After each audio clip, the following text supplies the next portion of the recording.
Good afternoon. I am going to call to order the Public Infrastructure and Utilities Committee meeting for today, Wednesday, January 14th. It is 3:32 p.m. Madam Clerk, please call roll. Alderwoman Boyd, Present.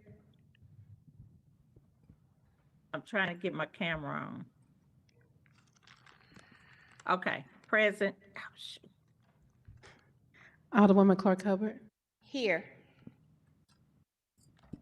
Vice Chair Switzer, Present. Alderman Devoti, Alderwoman Cox Antwi, Chair Browning. Present. We have 6 present. We have a quorum. Thank you. With that, we'll move to our next item, which is approval of the minutes. I will accept a motion to approve the minutes from Wednesday, December 10th, 2025. I move So to moved. approve the minutes from Wednesday, December 10th, 2025. Second. It was moved by the Alderwoman from the 1st, seconded by the Alderwoman from the 10th.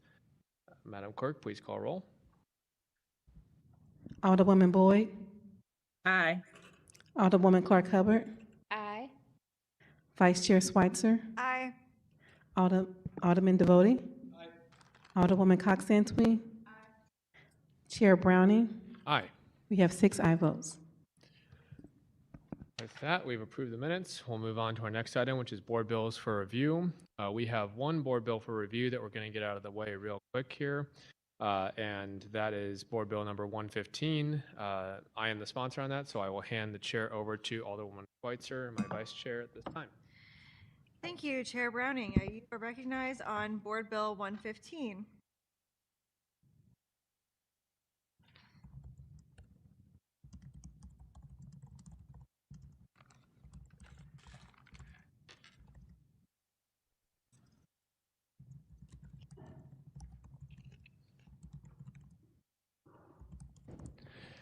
All right, thank you.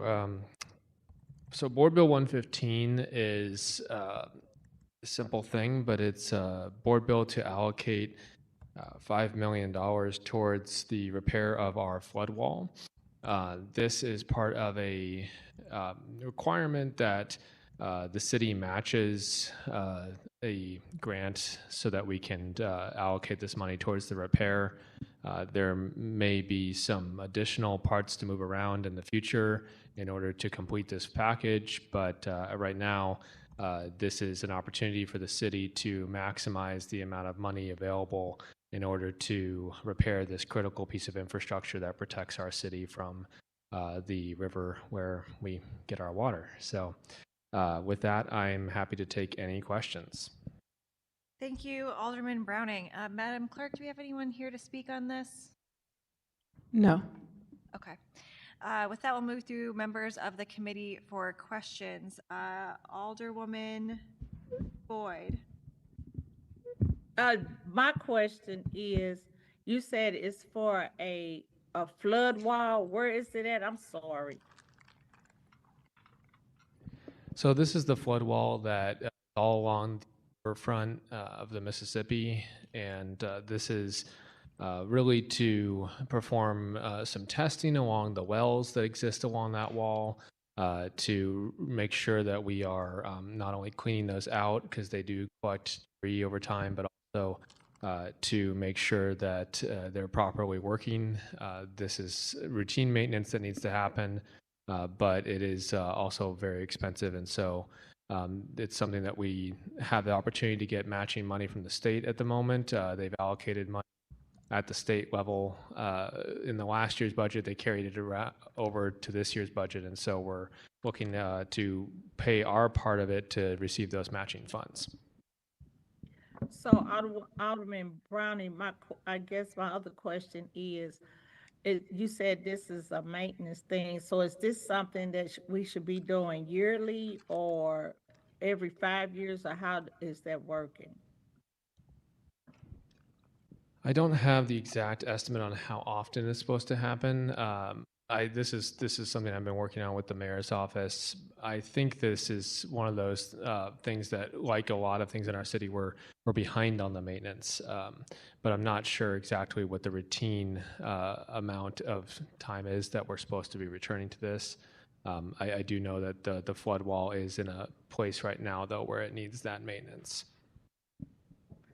And so I'm asking that because, as you're correct, we don't have preventive maintenance things that's happening. So I guess my other question, who will be doing that? Who is supposed to do the maintenance on this? So per our charter, the streets division is responsible for maintenance of the flood wall. I know it seems like it maybe should be the water division, but it is actually the streets department that is in charge of that. So we've been working with Zach Fortune, who was in the streets department, recently received a promotion, is moving elsewhere. But we have all the supporting documentation of just what this will cost and exactly the work that'll be done. The street department will be contracting out because this is not work that they have employees to do. So they'll be working with the city to do that. Okay, And Alderwoman Clark Hubbard. No questions. Thank you for bringing this bill forward, and I'd like to be added as a co. Alderman, can you give us a flavor of the kind of work that would be scheduled with these funds? Yes, so there will be pump tests, there will be clearing of debris from the pumps, there will be testing of the wells that exist along the wall, checking of and replacement of valves. I have a long list of things. There's 63 wells along the wall. They are going to remove the trash and debris from those that accumulates over the years. They're going to replace 7 housing screens, 65 housing lids. They've got 7 and 10-inch check valves that they need to replace, 57 8-inch check valves that they need to replace along the wall, as well as sand content testing and a lot of environmental work. Assuming this board bill passes and we find this $5 million to match the state's, that amount that the state has appropriated, will that $10 million cover that work that is now required to repair and maintain our flood wall? That is the thought. There will be other funding sources as well that we'll be looking at, but I think that right now we're looking at, and hang on, let me confer with Mayor's office real quick on this.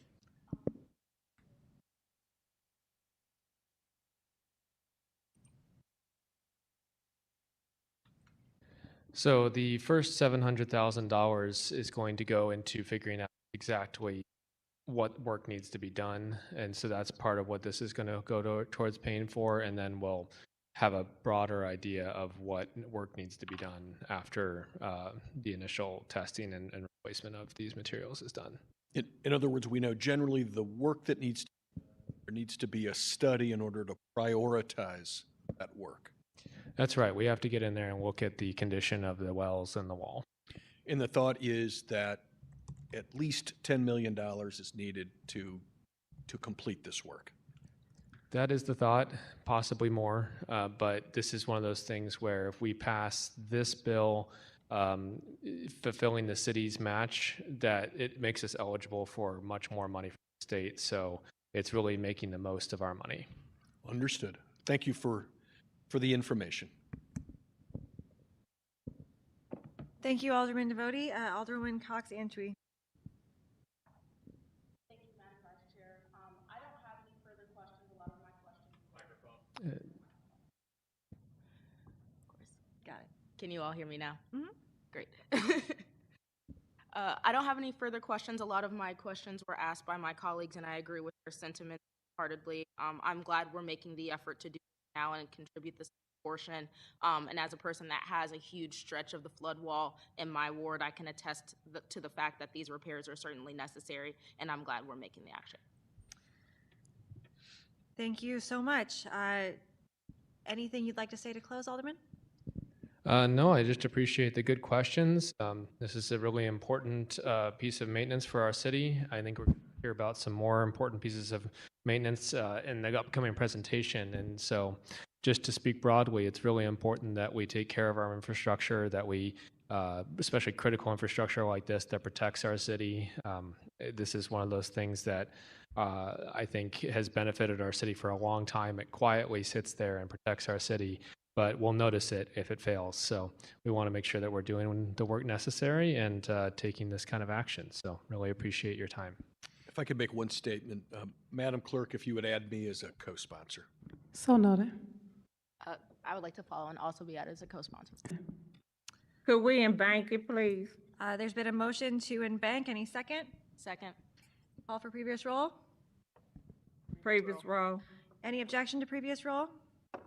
Hearing no objection, we have moved that Board Bill number 115 is embanked. At this time, I will entertain a motion for a due pass recommendation of Board Bill 100. So moved. Second. Second. It's been Previous moved by roll. the Alderman from the 5th, seconded by the Alderman from the 10th. There's been a call for previous roll from the Alderwoman for the 13th. Any objection to previous roll? Hearing no objection, I'm sorry, who made the motion? Alderman from the 5th. Okay, thank you. Thank you. Any objection to previous roll? Hearing no objection, we have passed Board Bill number 115 with a pass recommendation. Thank you, Alderman. I will pass it back to you for the remainder of the meeting.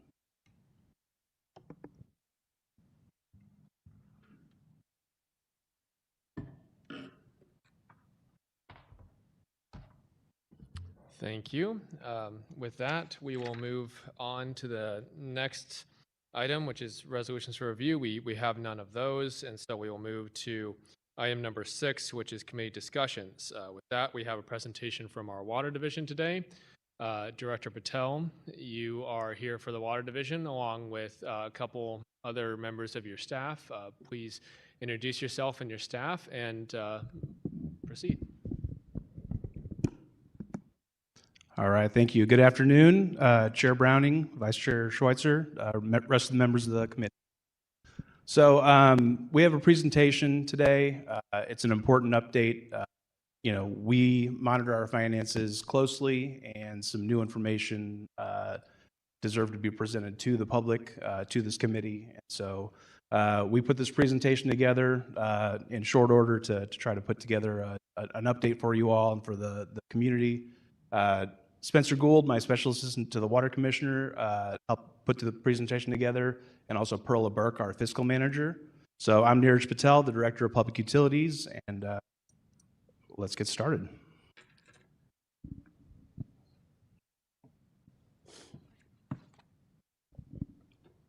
All right, so this presentation, we're going to go through a number of different topics here, but safe, reliable, economical water is the promise, right? So it's ingrained in our mission. Our mission drives a lot of what we do every day, most of what we do every day, and a lot of what I'm here to talk to you about today too. So we'll start out with a little bit of history, as we typically do, just to convey, what it is the Water Division is responsible for, the scope and scale of that, and then we'll get right into the financial situation that I'm here to present. From there, we'll go into some of the cost drivers that we're seeing, some of the changes there, and then go into our revenues.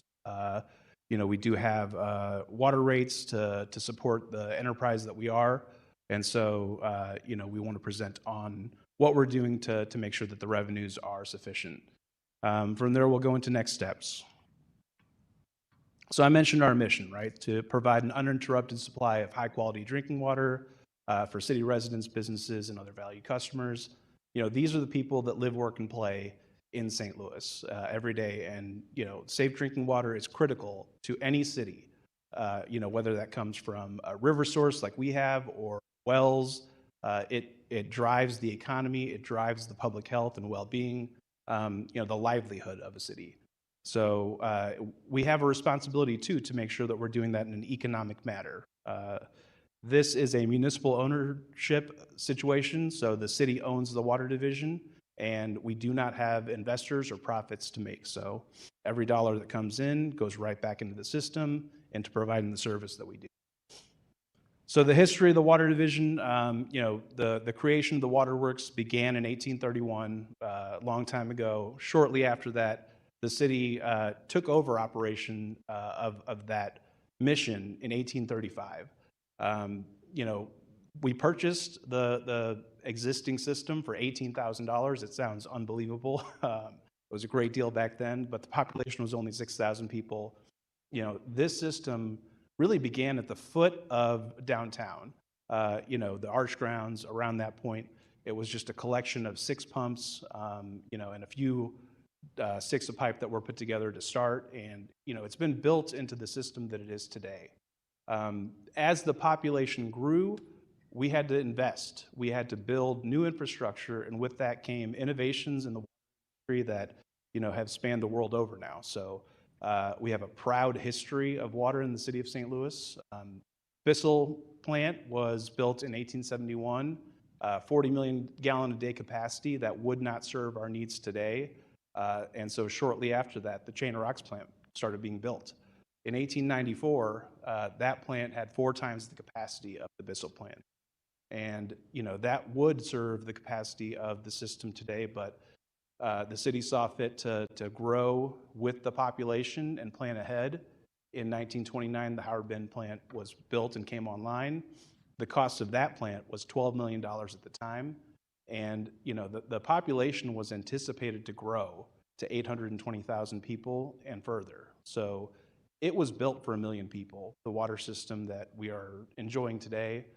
And the Chain of Rocks plant and the Howard Bend plant are the 2 treatment plants that we operate today to produce drinking water for the city of St. Louis. So there was a little bit of information in there about our customer base.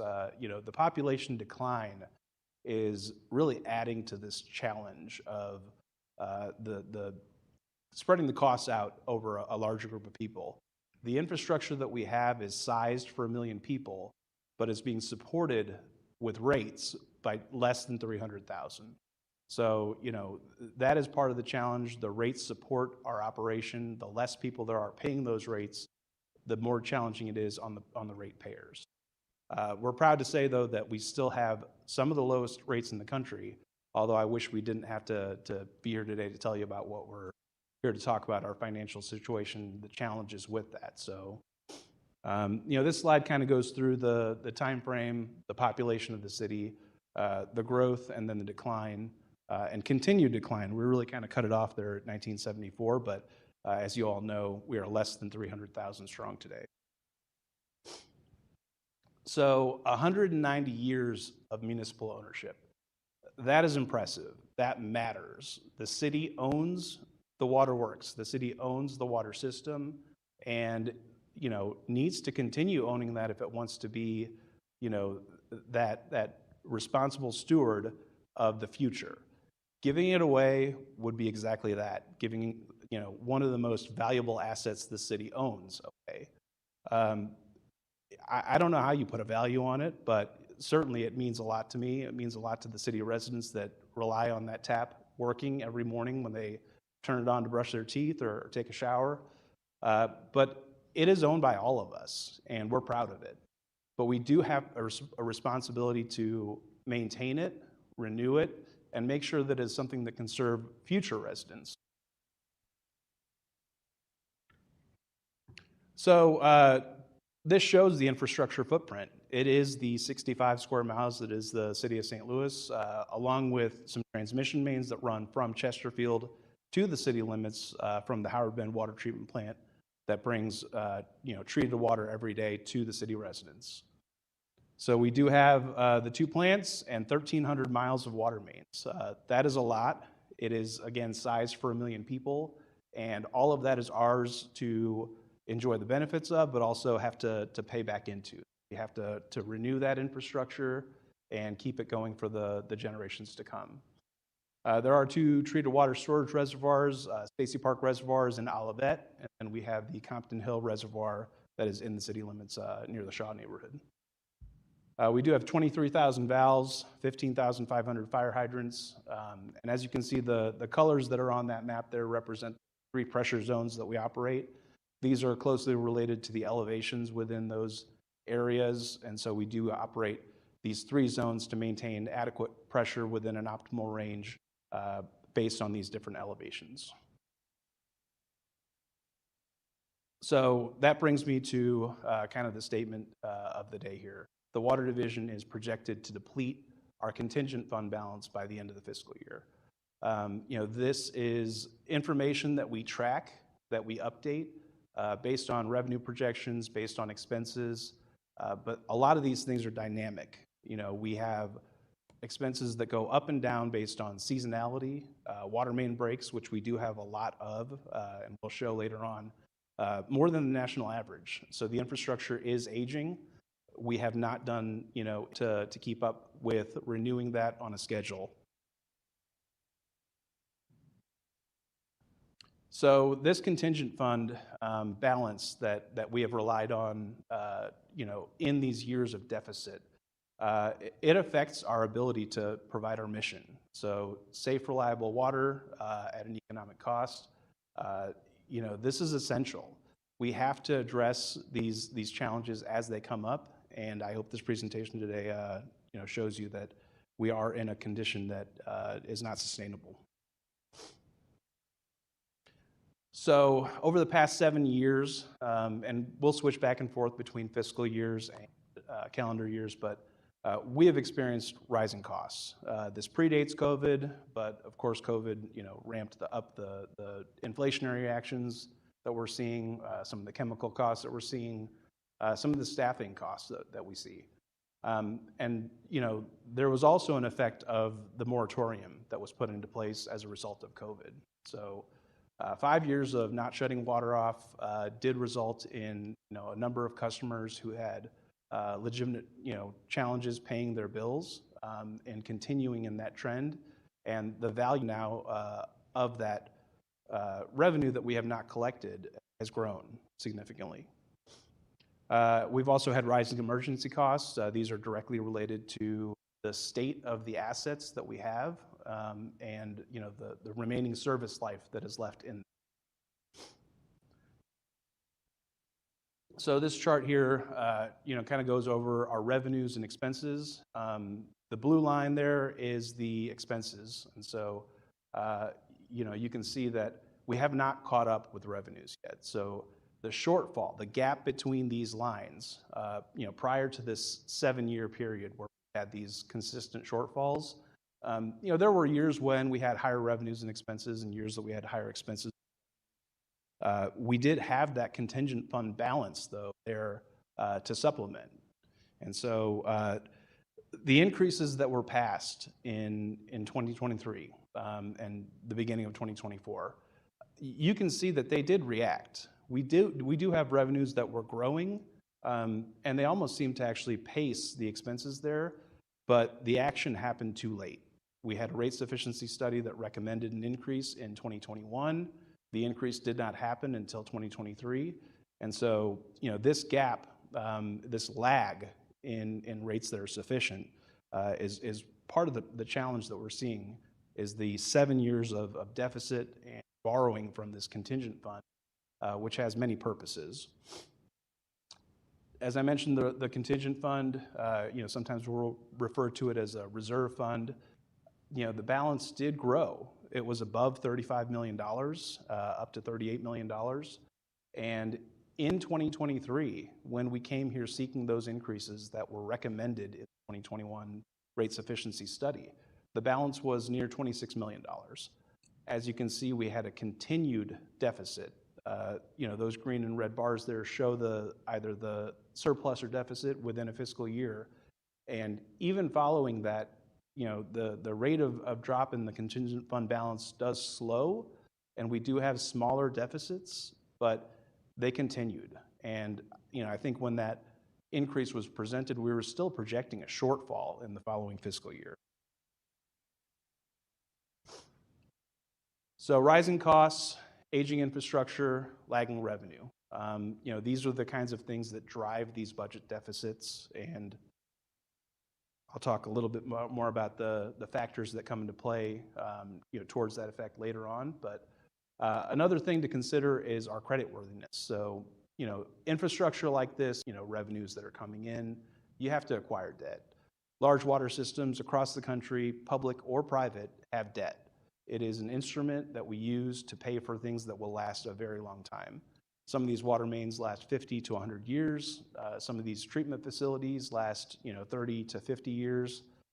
We're on borrowed time on a lot of that stuff, but you do not pay for that up front and then, front load that. You pay for that over time. So there are financial instruments, debt instruments that are available to us through federal funding, through state funding. There's state revolving fund loans that were implemented with some of the improvements with the Safe Drinking Water Act, the Clean Water Act. These are subsidized loans. In the state of Missouri, these loans are subsidized where the interest rate that is paid is 30% of the interest rate a couple of weeks ahead of closing on that loan.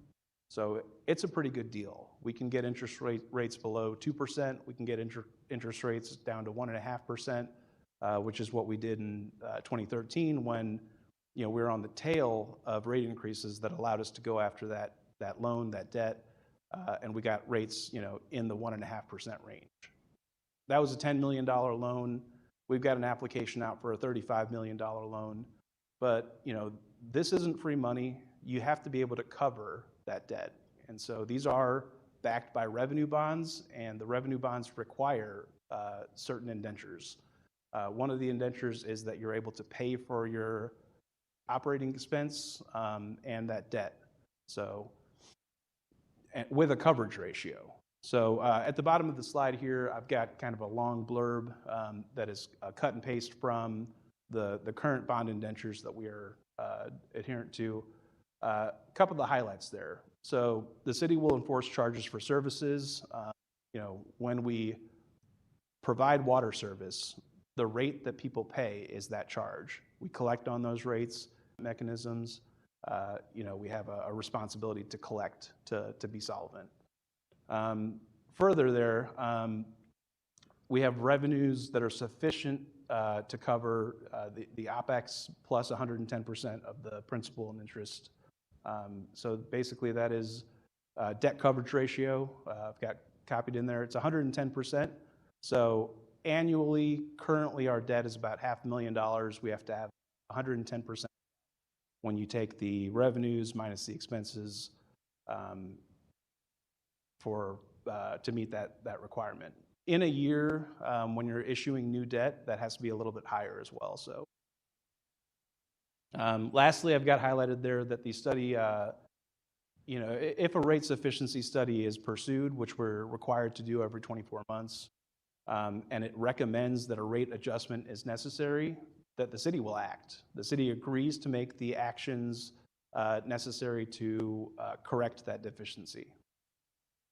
And, those reflect on our creditworthiness, as the water division, but also the city. So a lot of these bond ratings see us the same. We are a city department, yes, but we are the city of St. Louis as well. So we have to maintain that creditworthiness. So now I'm going to go into the cost drivers that we're experiencing. We've broken this apart into 4 main categories here. Aging infrastructure. This will sound like a broken record, but rising emergency costs.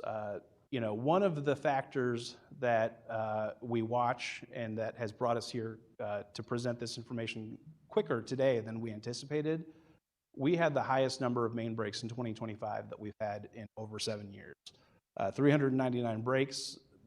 We go out, we address those, we repair those. They cost on average $13,000 per.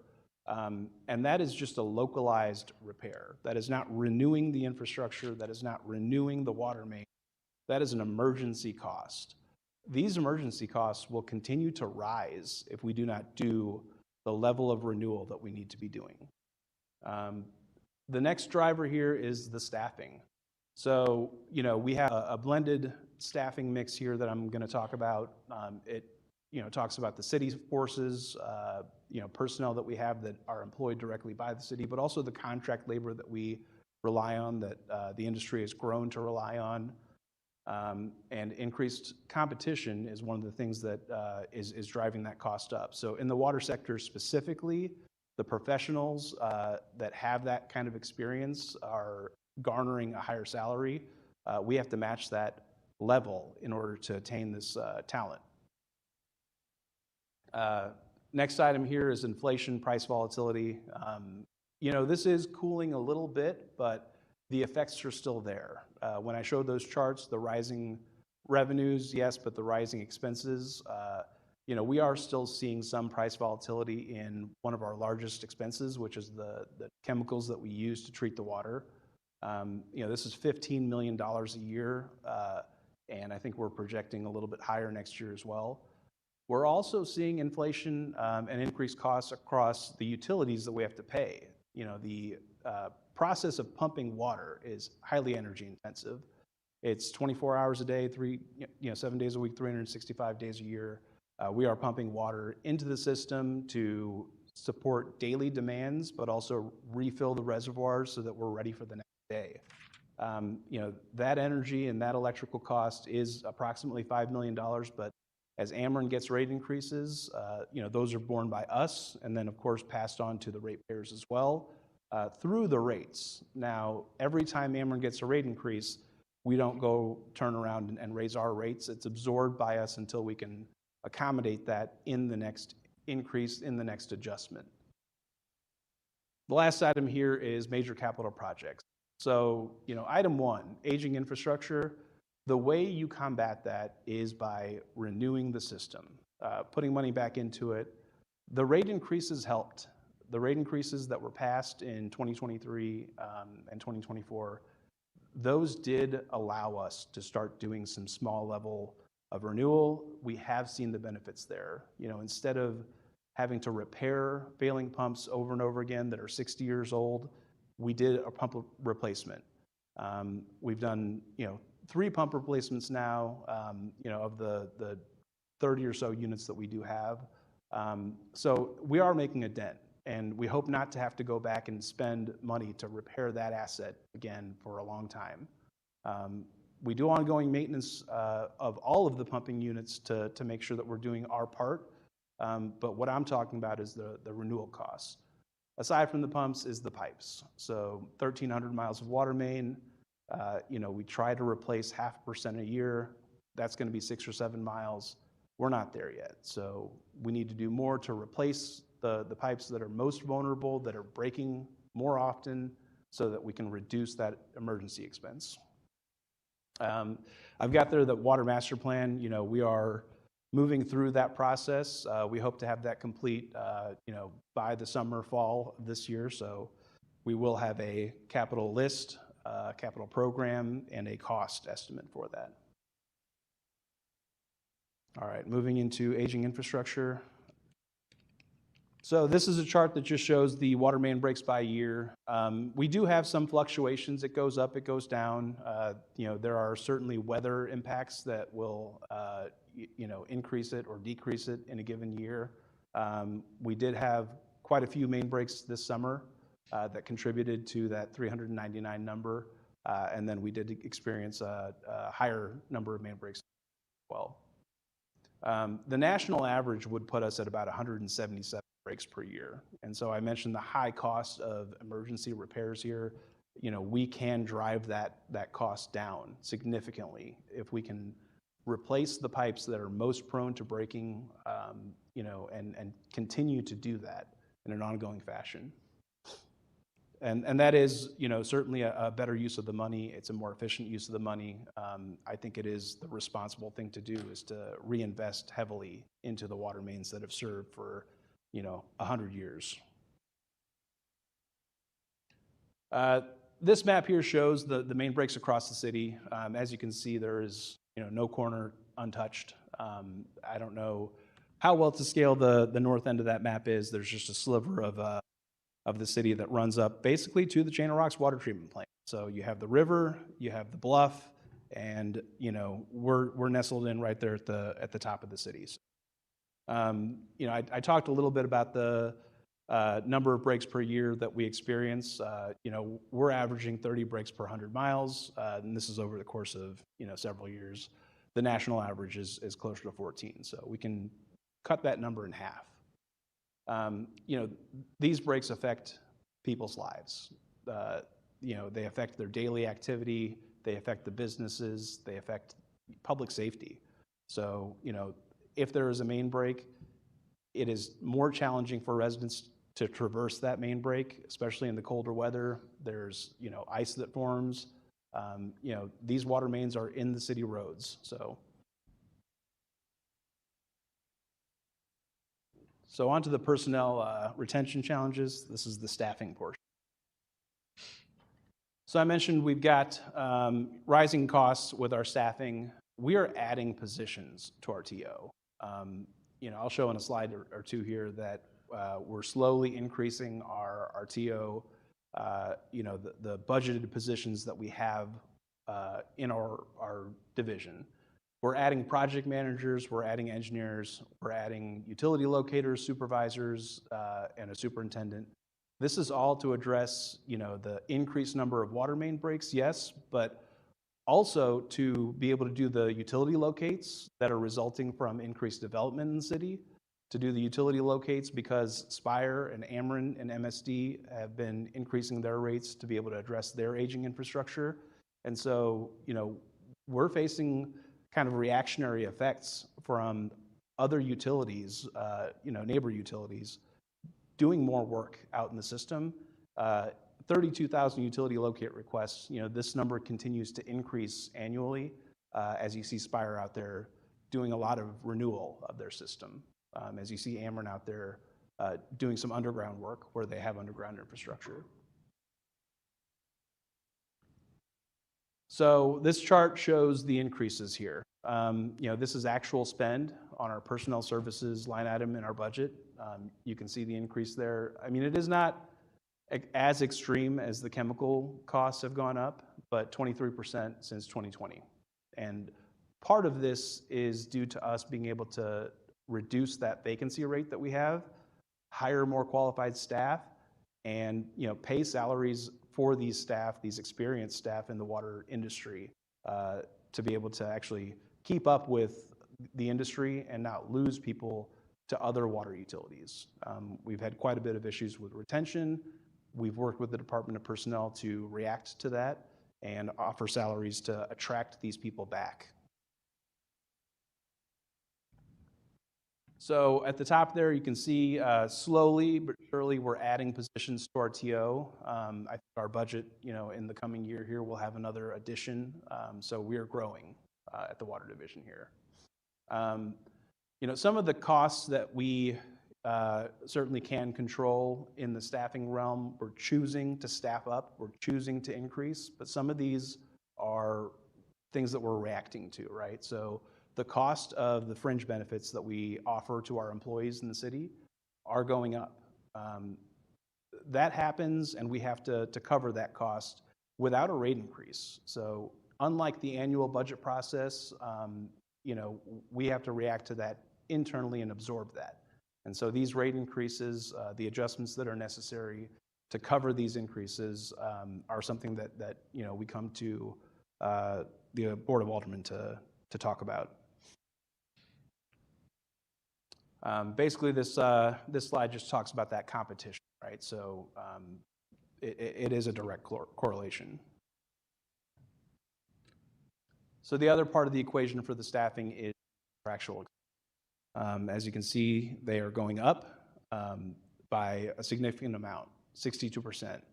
Now, a lot of what I'm going to talk about in coming slides here is what we're doing with this increased contractual service and the benefit that we see from it. So these water main breaks, these leaks result in water loss.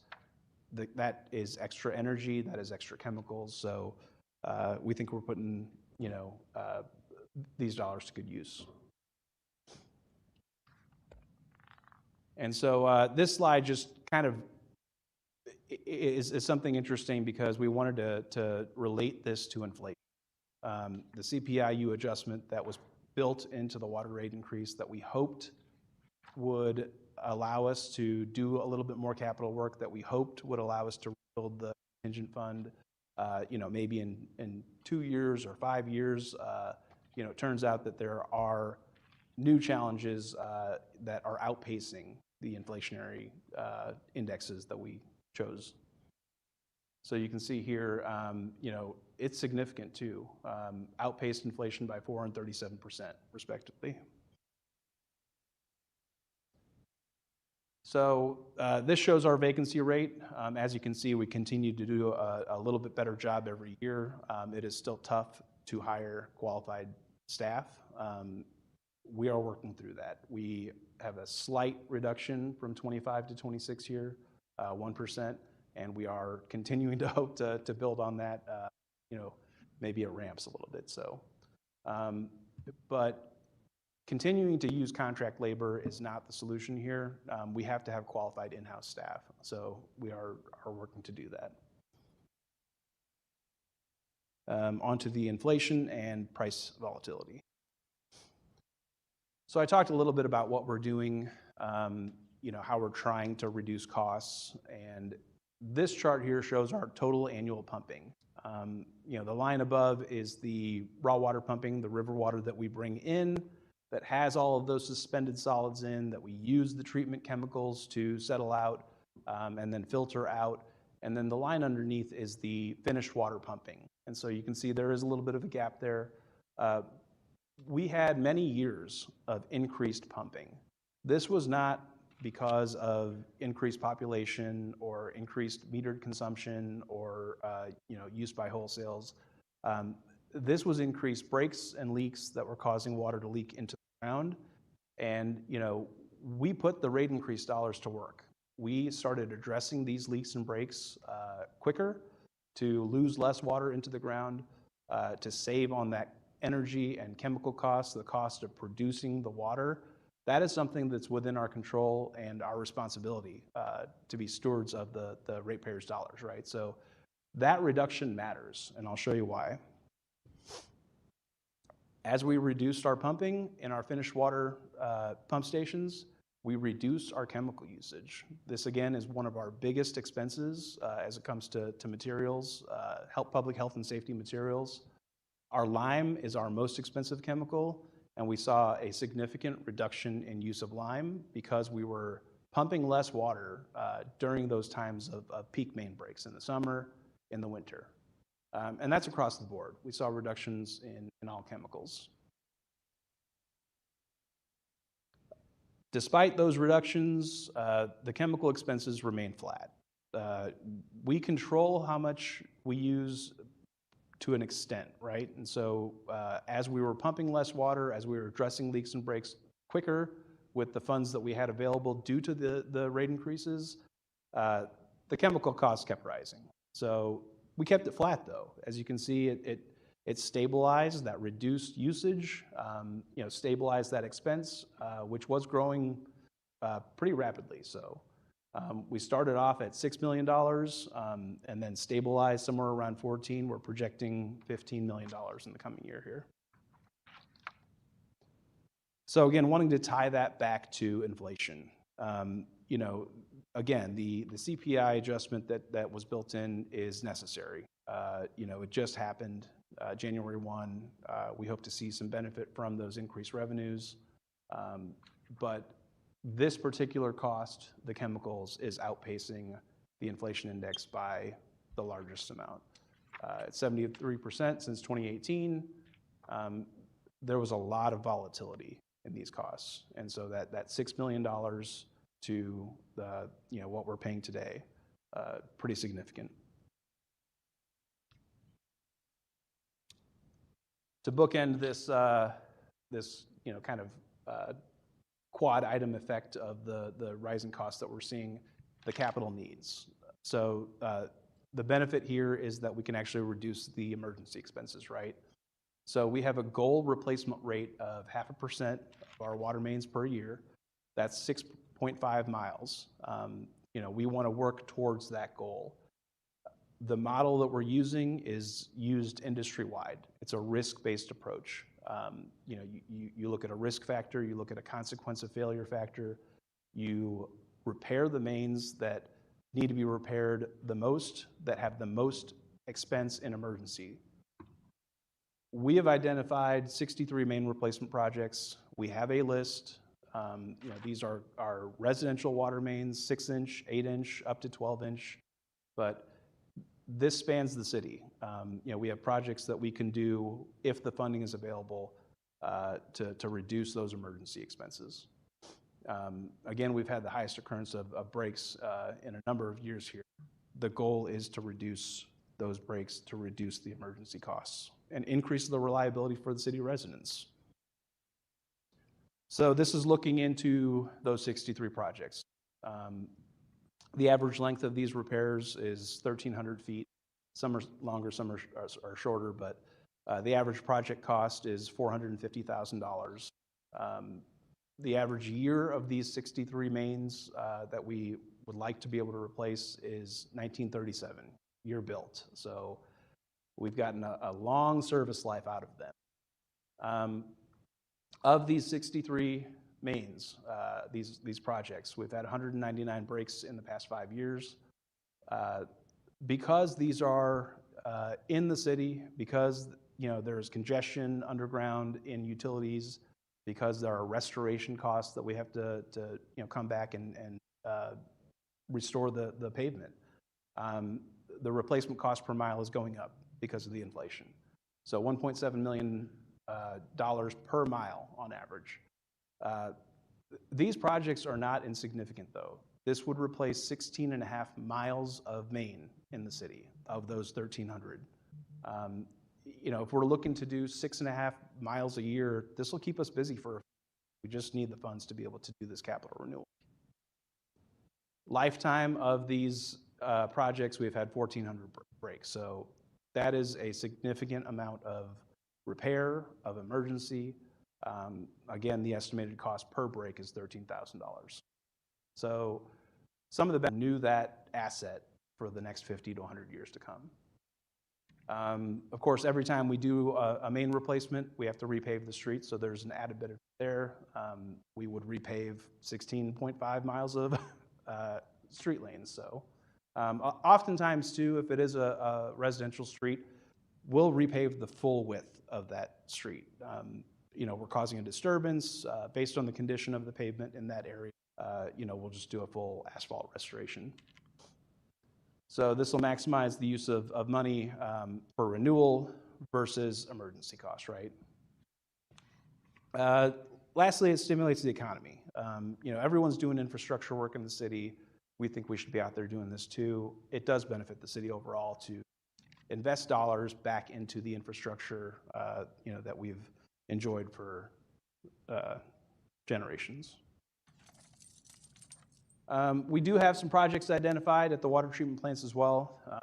The electrical systems are quite old. They're past their useful service life. The pump stations are from the same era. I talked a little bit earlier about some of the pump replacements that we have done. These are getting costlier. So the replacements that we did in 2017 cost $2.4 million for 2 pumps. We've got an estimate now for 2 pumps at Howard Bend. That's $8 million. So inflation is certainly causing the cost of these projects to rise, and I think that'll continue. The intake structures are incredibly important to these plants. This is our source water. This is our ability to bring source water into the plant for treatment. This is mostly Missouri River water. Certainly at Howard Bend it is. At Chain of Rocks it's mostly Missouri River water as well because we're on the west bank of the Mississippi River there. So we have replaced several traveling screen machines at the cost of $300,000 to $400,000 per with our existing budgeted funds. Again, the rate increases helped to do that. It helped to renew that asset. That is not insignificant. That was 3 of 4 traveling screen machines at Howard Bend, and we did both traveling screen machines at the Chain of Rocks plant as well. So we do have lime system improvement that we'd like to do. It is our most expensive treatment chemical. This would improve the efficient use of that chemical to further reduce the costs, the amount of lime that we have to use to treat the water.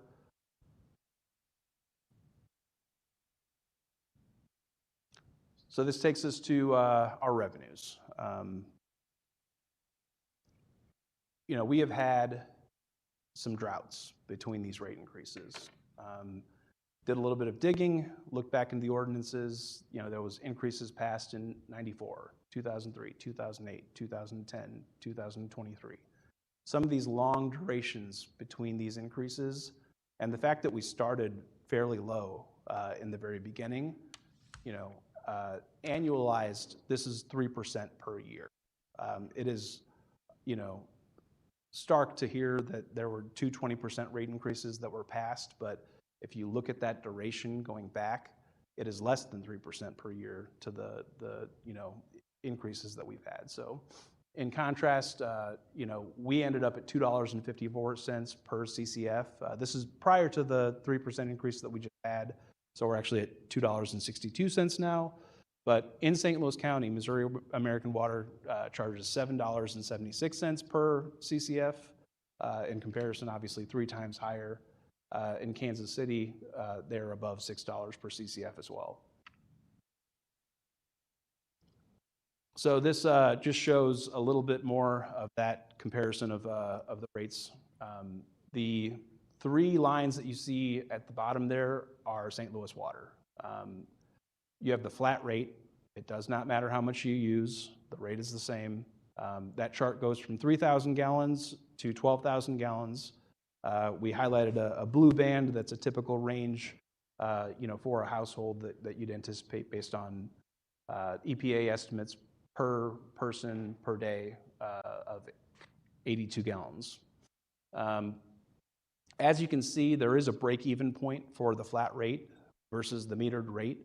It is somewhere around 8,300 gallons per month that you would actually save money in a flat rate structure.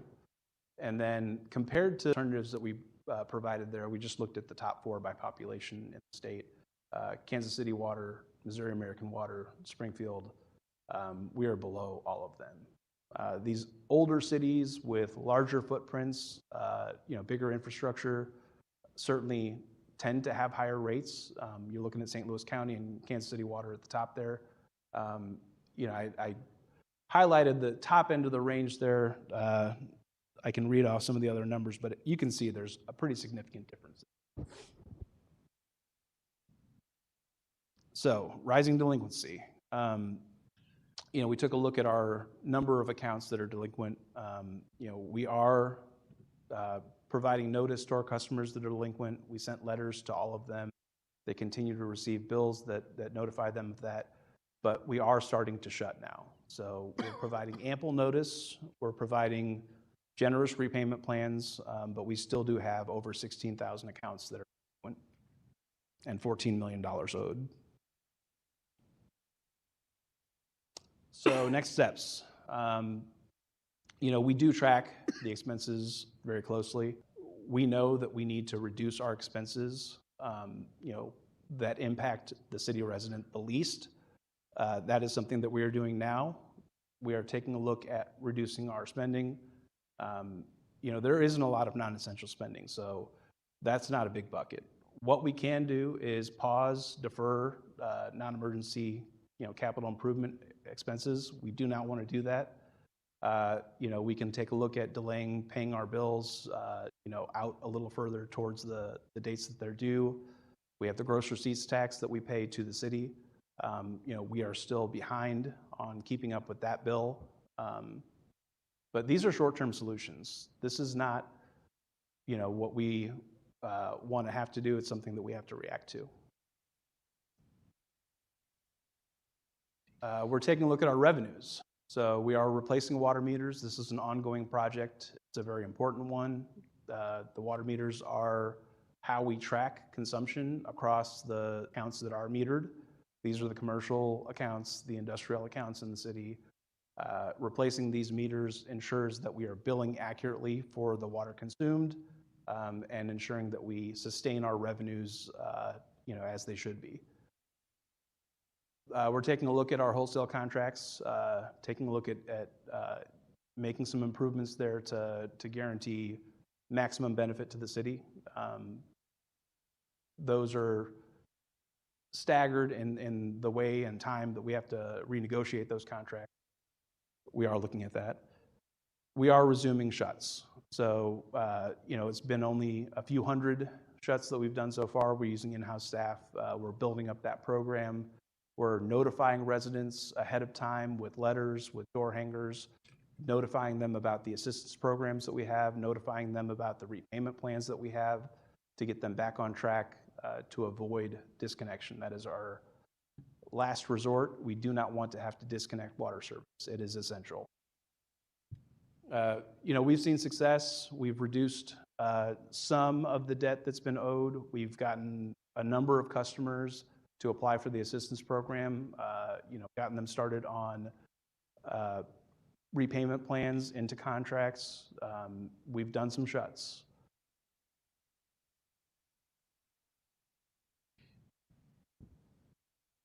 So talking about the customer assistance program, there are still funds available. We announced this back in July. It went live in August. We allowed several months of successful program implementation to those that need it the most. It's $1 million in ARPA funding, and there are still plenty of funds available. We recently opened up the eligibility criteria after that time period to allow for the most vulnerable population to apply for and receive these funds, this assistance, to help us get back on track. And now, we're excited to open up eligibility to help even more city residents that are past due, having trouble paying their water bills with that $1 million funding. So we do not charge fees or interest. Our goal, again, is to keep the essential service going. We do have these generous repayment plans, even if you don't qualify for the assistance program. We still encourage our customers who are behind, having trouble paying their bills, to avoid disconnection, that we are out there doing, to contact us first. We have programs available still. We can sign them up for repayment plans. We can take a look at their account, work with them to figure out what's going on. I think it's very important to note, too, that we are still in a special moratorium. We are not shutting in the tornado impact zone. That is something that the administration, the Water Division, I think, the community knows that we need to support those people. We are not out there shutting water in the tornado impact zone. So some of the ways, obviously, we are an enterprise fund of this. We do rely on rates to support the operation, but there are options out there. There is one-time funding that is well suited for infrastructure, things like the ARPA dollars, things like the RAM settlement funds. These amounts small either. Obviously, we can solve big problems with these big funding pools. So aging infrastructure is something that is well suited for that. The low interest loans, the SRF, the WIFIA. SRF is a state revolving fund loan. WIFIA is an EPA product. They have some differences, some benefits, pros and cons to each of them. The WIFIA program is not subsidized, so it is just loan dollars at interest rates that are out there, market rates. But there were historic levels of funding that were put out there. Our ability to access these funds, which are financial products, rely on our ability to pay back that debt. We have to have funds to cover debt service. And then, of course, there's always the prospect adjustment is necessary. So, setting water rates, making sure that they're adequate, that is on us to make sure that we do these studies so that we are informed, so that we're keeping ahead of issues that are developing. We take a close look at our finances again, and we are going into the rate sufficiency study. We've kicked it off. We anticipate this will be complete in March. It's going to include a lot of things in that financial model that it builds. So it's going to include deferred debt that we owe. These are our liabilities on our books. It's going to include 5 years of critical capital projects. There'll be a couple of different ways that we'll look at that, a couple of different options that may be presented on how to fund that diverse funding stack, including the SRF, including other funding sources, bonds, grants. But it is going to, look at the most critical projects, including those 63 mains that I highlighted that we need to replace. So It'll determine if there's an increase needed based on these past revenues looking 5 years back. Certainly trends for collecting on debt that is owed still. So the financial model that that this consultant will build will drive this study, and this is an industry-wide approach. To take a look at rates in a regular fashion. It's guided by principles. One of them that I highlighted here is the American Water Works Association has a manual, the M1 manual, Principles of Water Rates, Fees, and Charges. It defines the guidelines that are used to do these rate sufficiency studies. Next steps. So, we want to continue, both with elected officials, with the administration, with the public. And, we're requesting ongoing engagement in this forum and others. We want to present, our story. We want to talk about what it is that we do every day, what it is that we're looking at, what it is that we know we need to do, at these kinds of public meetings. We want to share information. Along with that, comes building out the infrastructure to do so. We've hired a PIO, a Public Information Officer. We're making improvements on our website to try to get information out in a simple, one-stop shop fashion. And we're looking to engage with these different stakeholder groups so that we can learn what's important to them with the water system, with the service they receive.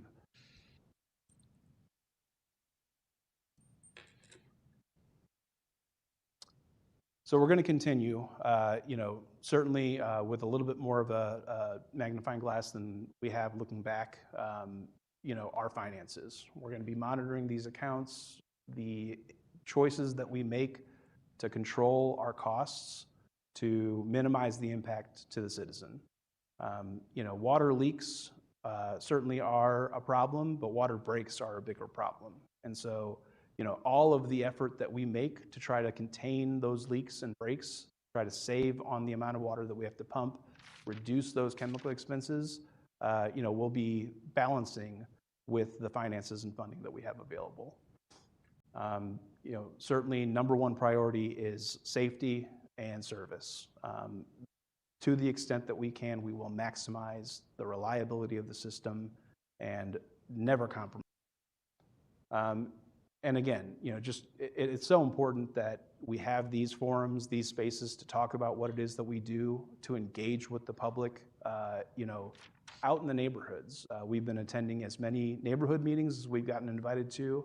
We're certainly talking about the programs that we have available to help people who are struggling to pay their water bills. The assistance program, any kind of fairs or tornado events that we're going to talk about the assistance that is available. And then we're working with community partners, specialists in the space that know what the public is dealing with when it comes to rising costs in utilities. So the water system belongs to all of us. I mean, this is a municipally owned system. It is a system that is owned by the citizens, the people of St. Louis. We are here to be good stewards of the ratepayer dollars, to be good stewards in messaging what is going on in the water system. But our mission to provide safe, reliable water at an economic price is something that we take a look at hard every day. It drives all of the activity that we do. We need to keep this utility publicly owned. Investor-owned utilities make profits for investors. They raise costs. They do unnecessary improvements at times just to increase their rate base. We are trying to build our staffing to meet the challenge. We're trying to work around the clock. We have crews that are out there in the middle of the night, rain or shine, repairing water mains that are broken. It is a system that touches all parts of the city. So to evaluate the system, we're certainly looking at the master plan. We're certainly doing our rate sufficiency study, making sure that our revenues are in line with the cost of operating the utility. We hope that investing thoughtfully can reduce those emergency expenses and preserve this asset and serve generations to come.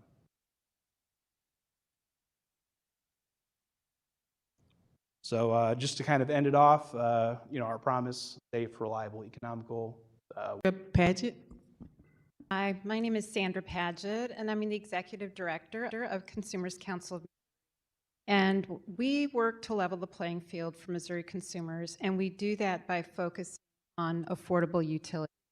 Whenever Ameren, Spire, Missouri American Water, MSD, and of course the City Water Division propose a rate increase, we get involved and we try to be sure, to the extent we can, that the increase is justified and also that there are customer programs in place for people who can't afford the increase.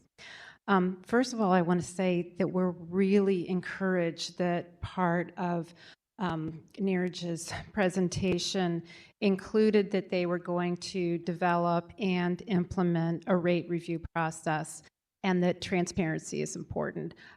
That's where we're coming from. In the past, as you know, there has not been that transparency.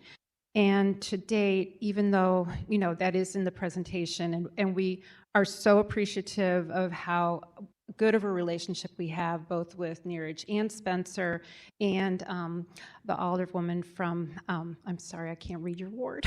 Sorry, Alderwoman Schweitzer and Alderman Browning and Alderwoman Shamim Clark Hubbard too. You all have been just so nice to listen to our current concerns. We've also had a really good relationship with Colonel Johnson. But we raised this issue first in 2023 when the city approved a 44% increase in approximately 3.5 weeks.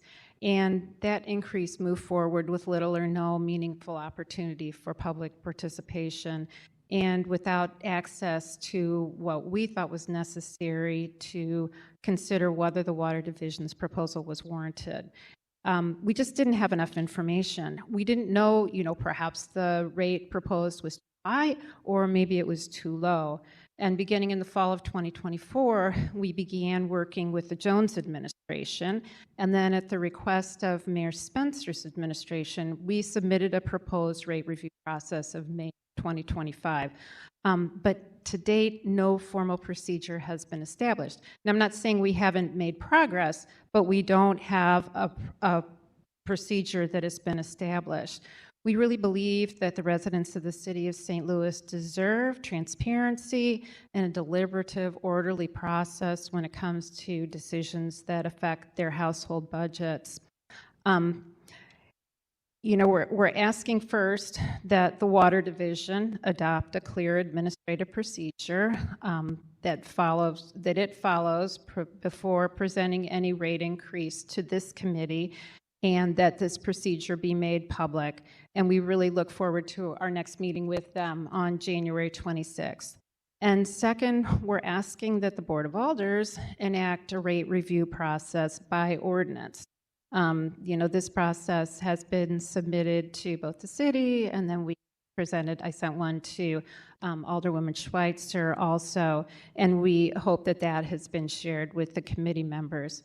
Our proposal is designed to ensure open government, create an accessible and transparent public record, provide for local public hearings, encourage broad agreement among community stakeholders in the Water Division, and allow for informed presentations to this committee.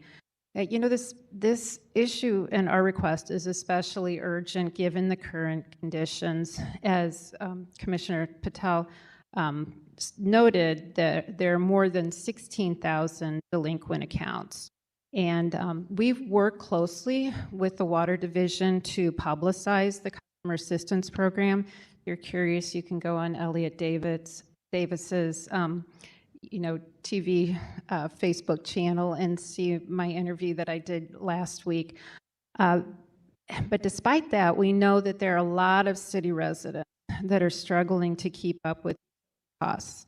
MSD is in the midst of a 32% rate increase. Ameren and Spire rates have increased. Ameren by 12%, Spire by 10 to 12%, depending on where you live in Missouri. And any additional city water rate increase will compound those pressures. And we also know that over 80% of city residents are on a flat rate, which means that when costs go up, there's really not much that they can do to adjust their usage to lower their bills.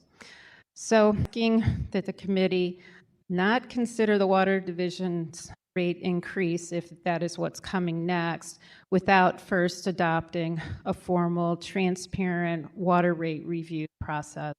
We believe that St. Louis residents deserve an open and accountable process. And we also feel that the water division deserves a fair opportunity to present its full case within that process. We felt that the cost of living increase that was just recently implemented on January 1st was arbitrary, because we felt that, we weren't sure that it was going to represent the cost Ms. of Paget, providing that's your water time. service. Thank you very much for your time and consideration. Thank you. And let me just say that we share that commitment to an open and transparent and accountable. Before I start with some of the things I took down to respond, and then work towards a follow-up, which is big, right? Because a lot of times somebody might respond and then the follow-up isn't there. Thank you for always doing that. I can definitely attest to you coming out in community. I see Saturday morning meetings as well as evening meetings. So I was glad to hear that that public engagement is still open and available, and I would love to work with you on opportunities in the 10th Ward. Thank you for noting that there is still money in the assistance program. What I'll say, Ms. Paget, and the work that Ms. Hutchison and her doing community with the Consumer Council of Missouri, I have seen them out in community, making sure people have access, making it make sense to them, because most times people might get frustrated with the application and just give up. They take the time and the patience. So the work that Missouri Consumer Council does is immeasurable too. I wanted to talk just briefly about echoing that we all here are in support and know the value. We learn even more about the value of our water through our #1 water cheerleader here, Alderwoman Schweitzer. So I'm definitely on her cheerleading squad with this.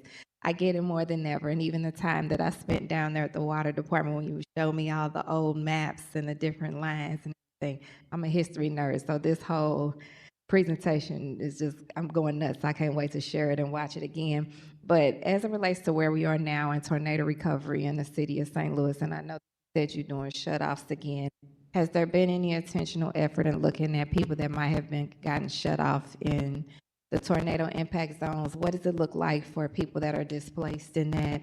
And if there's any way, let me offer this, if there's any way that I can help with that, because I know all of these little things add up, right? As they're going through their recovery capital, making sure how to make ends meet. I want to make sure, again, that I offer my help for that, or help to create something around that.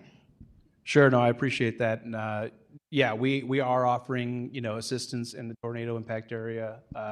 We've gone out in the community, ensured that anyone who is having a challenge with their water service, we are responding, whether that be, courtesy shuts to allow them to prevent water from coming into their property, or just assessments, and then also, specialized response, when they're calling us about their accounts, working with them to get them, the assistance that they need. So we have not done any shuts in the zone. We didn't start doing the shuts until after the tornado started. So, we built that in ahead of time. We knew that we could not be shutting water off for those that are dealing with something, much more impactful and bigger. So anyone that is having a challenge, we love to continue working with, you, the elected officials, the alders that are out in community, dealing with, issues that are popping up. So please just reach out to us. And again, we want to be engaged. We want to be out there. So if there's anything that you need that we can provide, in additional assistance to come out and address challenges, we want to be there. Thank you. I do, as meetings begin to start up for the beginning of the year, would love to have, if you have any kind of information you want passed out at meetings or anything, I'd love to connect with your team to get that. The only other thing I'll mention, I know that, and it was noted in the presentation as well, is how the needs and the wants, all of them fall and mask the entire span of the city, right? So this is something that we should all agree on if it's done the right way. And when I look at those, I think you said 63 capital need projects that you had lined up, and when I think about that spanning the entire city and that being more of the proactive way to deal with that, for me, is kind of like common sense to try to support that, because unless I'm looking at it wrong, if we take care of those, then we won't have the reactive emergency cost projects that we're dealing with now. We won't, am I looking at that right? Or do you We'll think? certainly reduce them. Reduce Again, them. that is identifying the ones that have the highest risk of failure, consequence of failure, 16 and a half miles of replacement, meaningful work that will keep us busy for, a few years as we chip away at this. And so that's 16, and a half miles of 1,300 miles of water main. Okay, great. Again, want to be 100%, if not more, supportive of the work that you're doing. Also want to help with the staffing, right? So if you need help with getting that narrative out or the word out, I know there's always people looking for work, and I know this is good work. So please just count me in on any way I can help support you and your staff in the water department. Absolutely appreciate that. We are hiring. Yes. Thank you, Alderwoman. Chairman Browning had to step out for a moment, so I'll be acting as chair for just a few minutes. Alderman Devotee. I too want to join my colleagues and thank you for your work. There hasn't been a time when I have reached out to you, Director, that you haven't been prompt in the response. And also, as Alderwoman Clark Hubbard also mentioned, not just with the immediate response, but then the follow-up, which is even more important than the immediate response. So thank you. It seems to me, as I listen to your presentation today, and I listen to I think back to your other appearances before this committee, that you are fighting a battle on at least two fronts. And in many ways, you have both hands tied behind your back. I have this vision of the little Dutch boy with his finger trying to stick it in the dike, and he runs out of fingers, and there's still leaks all over the place. If I had your job, I think I'd be up at 2 a.m. every morning thinking about the next challenge and not being able to go back to bed. Frankly, I don't know how you do it. On the revenue side, I note that one of your statements was you want to ensure that revenues are in line with the cost of running this utility. And I hear what was said by the consumer advocate, but also listening to the data that you provided, it occurs to me that as we sit today, revenues are not in line with the cost of running this utility. And they're not even close. We're not even in the ballpark and I wrote down as many numbers as I can. I am very interested in hearing the results of the rate sufficiency study. I hear Chairman Browning talk about the absolute demand for transparency. But I guess I'm also thinking, and I'm thinking out loud right now, that there's little doubt in my mind that when we talk about rates, we need to start preparing our residents that they're getting probably an unbelievable deal right now, especially when we look at our neighbors in St. Louis County and what Missouri American Water charges for their water, or we look across the state at the Kansas City Water Company.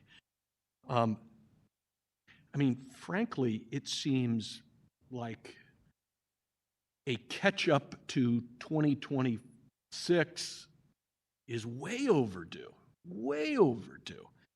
And I think that's something that as we appear in communities, it's time to have a real talk with our residents about, we've got a heck of an asset here, but we're not going to be able to maintain this thing unless we pay value for the service. Because right now, as a resident, I don't know that I'm paying value for the service you and your utility are providing.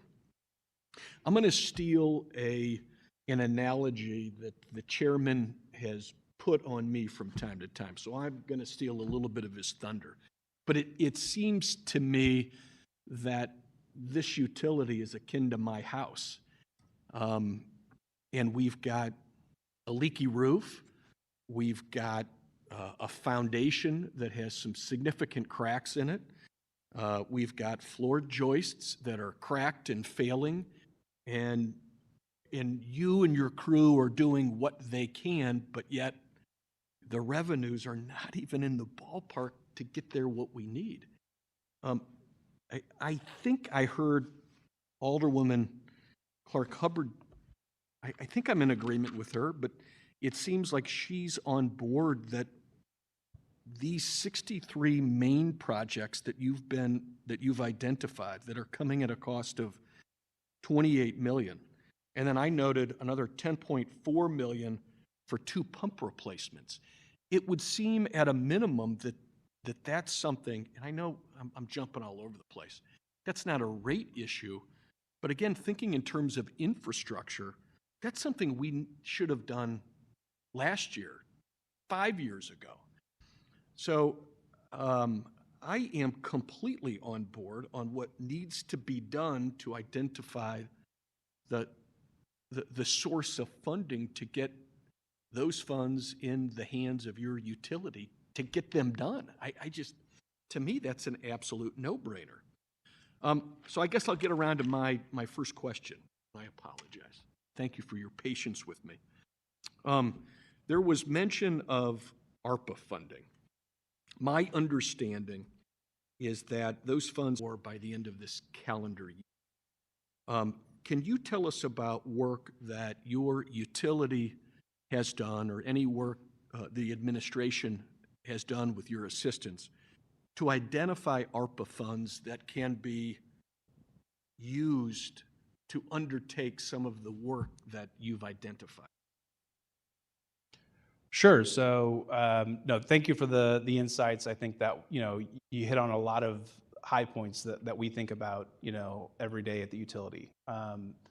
In regards to the ARPA funds, any funding source, that can support meaningful capital renewal is something that we're willing to take a look at. And we did receive some ARPA funds to do some infrastructure replacements. This was $1.2 million that we put into replacing 2 12-inch mains in East Grand that were exceedingly problematic, had a history of breaks. This was approximately 1,200 feet of water main that we replaced utilizing those dollars. And it was about $860,000. And so that project is complete. Those funds have been spent. We had some remainder. That bid actually surprisingly came in under what we expected in the $1.2 million. So we put that towards repairing a leak of a 60-inch water main that was leaking, wasting water, causing an infrastructure challenge, and causing issues in the roadway. That repair is now complete. We've restored the pavement there. That was a water main that brought, it was a transmission main that brought treated water into the city limits right at Clayton and Big Bend from the Stacy Park Reservoir. So, that $1.2 million certainly was useful, beneficial. It made improvements, in water mains, and, ensuring that we address these leaks and ongoing emergency costs. But certainly any and all dollars that are available, we are willing to have those conversations and are having those conversations about. So, and that was really my question. Yeah. Are you having those conversations with the administration with respect to the availability of funds that can be? We are. I've felt a tremendous amount of relief in the conversations with the administration that they support the water division, that they support the need to do meaningful capital renewals and address these challenges that affect the city service that we provide as the water division. So did I hear your ask today? Well, I know you're not making an ask today, but with respect to your presentation, did I hear your prime today that if you had a wish list, it would amount to funding to undertake and complete the 63 main projects you've identified to a tune of 28 million, plus the replacement of 2 pumps at 10.4 million? If I get to ask, I would ask for a lot more, but yes, I am that certainly. We identified, critical capital needs, produced a list, in these conversations that we are having, the administration, with the Board of Public Service, with the funding options that are available out there. It is a little larger than just those 2 projects, but yes. I understand that. I understood that as these are the ones we got to do because this is the 16.54 miles where that are in the worst of the worst of the worst shape. Yeah, no, for the water mains, certainly that is one of our focuses, to get funds to be able to address known needs in our distribution system, ahead. These projects were identified ahead of the master plan and longer and more comprehensive list that will come from it. But we wanted to highlight just a few options, both for the treatment plants and for the distribution.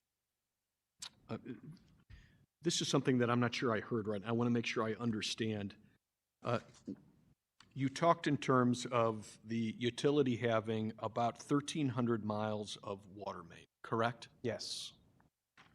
In an ideal year, the goal is to replace 0.5% of those miles? To work up to that, we could set a more ambitious goal, but we're stepping into it. So we're setting something that we think we can ramp up to, and then, we'll set the bar higher after that. My math was that comes out to about 6.5 miles per year. That's right. So if you're doing that on a scheduled basis, that it would take the utility 200 years to work through its 1,300 miles of water main? So, yes, if you treat it like that, we need to build up to a goal and then, think bigger. So I think we would take a look as we start approaching a goal replacement rate of 0.5% per year to ramp that up. But, you can't snap your fingers and do that overnight. And so, if we can get to that goal, we would reset a goal to 1%. If we can get to that goal, we would reset a goal to 1.5%. Until, we think that we have addressed significant reduction in emergency costs, significant renewal in the system.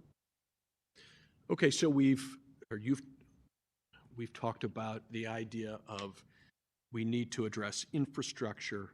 We've got the worst of the worst of the worst that we need to address very, very soon. We talk in terms of a rate study that is underway that you hope to have the results of within the next 60 days or so. Do you anticipate, looking at your crystal ball, that you're going to need to raise rates? So we're not deciding that ahead of time. The study is the tool that we use. These are professionals that do this work. They have financial backgrounds working with water utilities to assess and build a financial model. We're waiting to see the results of that study. You are waiting to see the result. Fair enough.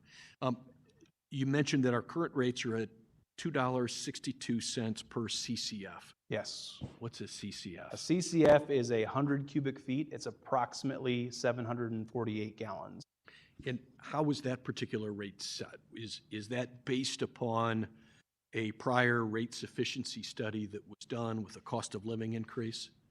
So that rate is actually, the cost is a cumulative effect of past rate increases going back to a cost of service study. And so, if you are taking a look at what it costs to serve each individual different type of customer that we serve, industrials, commercials, residentials, then, you attribute the costs that it takes to serve those customers to a rate within that structure. So it is a different study that was done to establish that. And then from there, if you feel that that is adequate, then, you may just do a across-the-board adjustment, and that will just, affect an increase percentage based on all of the different rate types that we have. And is that historically what the utility has done? So we are actually in need to do a cost of service study, and a series of studies. The first of which is a rate sufficiency study. The second of which is that cost of service study. We've heard that a number of times from the elected officials, from community, from experts, in the space, that it is time to do that study, and we're committed to do that study. But you do step through to that. So the rate sufficiency study comes first. We will then follow that up with a cost of service study. I understand you don't have the results of that theoretical study in hand, but would your best educated guess be that our cost of providing that water to our utilities customers is greater than $2.62 per CCF? So certainly any new dollars that come my way, increased revenues that come my way, I have places to spend it. I think I've shown that. And so we spend our funds that are available as they are available. If we had higher funds available, we would do more work. We would address leaks more effectively, and we would address renewal more effectively. Sure. And I think you've done a wonderful job of showing us what your needs are and how you've spent the money. I have no quibble there. Let me be crystal clear. I do want to talk to you, though, however, about the rate collection efforts. And I know since you were last here, you have started the process of doing some shutoffs. I think you mentioned today, I think our current outstanding balances sit at about 14 million, if I remember right. Yes. Is that right? That's right. How many of our 94,000 customers are carrying a balance? So it's a little over 16,000 accounts that are delinquent. 16,000 of 94,000 total accounts. Sure, and that 18% that we presented was basically a flat calc on that. And the range of delinquency, is built in there too. If someone is delinquent 1 penny, they count. If someone is delinquent $10,000, they count as well. Okay, so obviously we're more concerned about the folks that owe 10 grand, especially the commercial entities that owe 10 grand versus the individuals. Can you tell us about the efforts or any successes that your department has had since you were last here in winning down that deficit? Sure. So, we have certainly had hundreds of applicants to the Customer Assistance Program. That program, that ARPA-funded program, has helped more than 400 applicants who were awarded up to $500 towards paying down their balance and then getting them into a repayment plan. That has helped us out. It helps our financial solvency. It helps our customers. And so, getting that level of debt down with a $500 jumpstart is immensely effective. Sure. And putting them in a plan that they can actually achieve rather than asking for the entire amount up front. So that's $1 million pot, and any applicant can obtain as much as $500 relief. If they are qualified. We have income, qualifiers, but yes, we have opened up the qualifying parameters too, so we can help even more people now. We went from 60% of the area median income to 80%. of the area median income. And again, we've helped, more than 400 successful applicants with payments upwards of $170,000. Okay, you anticipated my next question. All right. So out of that fund, I mean, there's this much $30,000 yet to be tapped by eligible applicants. So there is a fee to administer the program, to develop the program, to run it. It is being administered by the United Way. The contract with them was $159,500. So it is approximately $840,950 available. And of course, we want our residents to apply because they get the relief off their deficit, but we also, the utility meeting, collects the $500. Correct. And there's multiple benefits there, right? Certainly we help our financial situation out, but we get someone back on track into a repayment plan too. That's an important part of the program, is that they have to apply into a contract, a repayment agreement, to continue paying down the balance if there is any remaining balance owed. This is my final question. I've gone on too long, I apologize. In your world of running a utility, in my world, 18% of folks owing on an account seems like a lot, seems like a whole lot. In your world, if we think in terms of Springfield, Kansas City, Missouri American Water, what is typical from a percent basis? So certainly when the moratorium was put into place, our collection rate was much higher. Our delinquent balance that was owed was significantly lower. We were shutting, we were keeping up with our customers, notifying them that they were falling behind, encouraging them to get into a repayment plan. And then COVID happened and the moratorium was put in place. The duration of that moratorium, I think, went against us. And so if it took 5 years to get to this point, it's going to take a long time to get back. We hope to make significant, gains back there, but it's not going to happen overnight. And certainly there was, a need to put a system in place to help people get back on track, extending the terms of the repayment plans where needed, as part of that, but also shutting where people are not contacting us, where people are not working with us to get their account back into good standing with a repayment plan. We are using the shutting tool. What's an acceptable delinquency rate? I don't have an answer for you there. I know that there have been times in the past where we were collecting more than 5% of what was owed. That was prior to the moratorium. Whoa. Okay. Thank you. I appreciate your courtesy.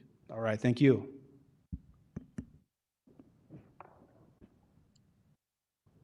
Alderman Cox Antwi. Thank you very much, Director, for your presentation today. And I want to start by echoing what my colleague said. In my short time being in office and also now on this committee, your team and department has been an extreme asset to me. I know I've been down to visit you all many times and we've had many discussions. So I want to reiterate first and thank you for all the great work that you all are doing. I know you all are in a tough situation. I also want to, share and echo what my colleagues said about the sobering context of the presentation that you gave tonight. I think, most people can remember their elementary school class where you learn what people need are food, shelter, and water. And I think what we're talking about tonight is one of the most essential items that a city needs to keep its population running. So I want to ground us in that moment and echo the fact that it is hard to hear, that our water department is not in the best position to deliver on the mission that it was designed to do. And that is something that I think is an extreme urgent need that deserves our full attention.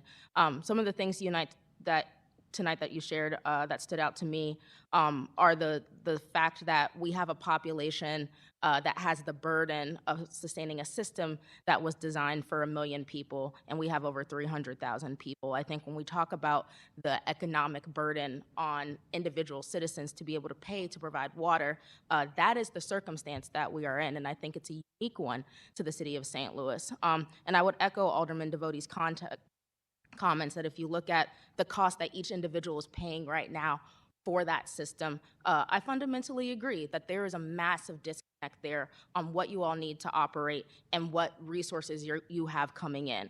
So I think that's really important for the public to hear and know and put into context. I'll also say, the other shocking thing too is that most of the infrastructure that is supporting our water is not from this century. And when that happens, the cost and that it takes to repair and maintain, and even probably some of the parts that you all need to maintain those systems are not on par, which is what is probably best for our citizens. And there is a need urgently, in order to be able to reduce your costs, that we upgrade the systems that we have, which is an even higher operational cost just outside of keeping this running. We need new equipment, and I think that's a message tonight that you all shared that I fundamentally agree and heard. I apologize to my colleagues. I do have a commitment that I need to make. I also have 1,000 questions that I have for you tonight based on this presentation. But for the sake of time, I'm going to try to consolidate it into just one so that I can make my commitment. And the one thing that, I want to make sure is asked, while we're here this evening is what I think a lot of people may take from this conversation is in that if we need to make all these repairs and if you all need these resources and if that revenue does not exist, how do you all get it? And I think, the most interesting, challenge that you all have in doing this study of needing to raise rates is that if that does need to occur, it's being done in a context where already people have extremely high cost burdens from a lot of the other utility and just general life increases of the inflation that we have. So I do think that is a unique challenge and position that you all may potentially have to face. My question is that the representative that spoke tonight from the Consumer Council said one thing that many residents may be looking for is transparency, and I think that's really important. It sounds like to me you guys have been fully transparent in the circumstance that you're in by coming tonight and bringing this presentation, and that you are going to conduct a rate sufficiency study to see if that is something that is needed and what the impact and need would be. Would you commit to bringing the results of that study back to this body if our chairman allows you to do tonight to be transparent in answering some of those public questions? Absolutely. Presenting that information, and also thank you for the engagement, the meetings that we've had. I think they've been really meaningful. Working with you all is, ideal. It's important. It has to happen.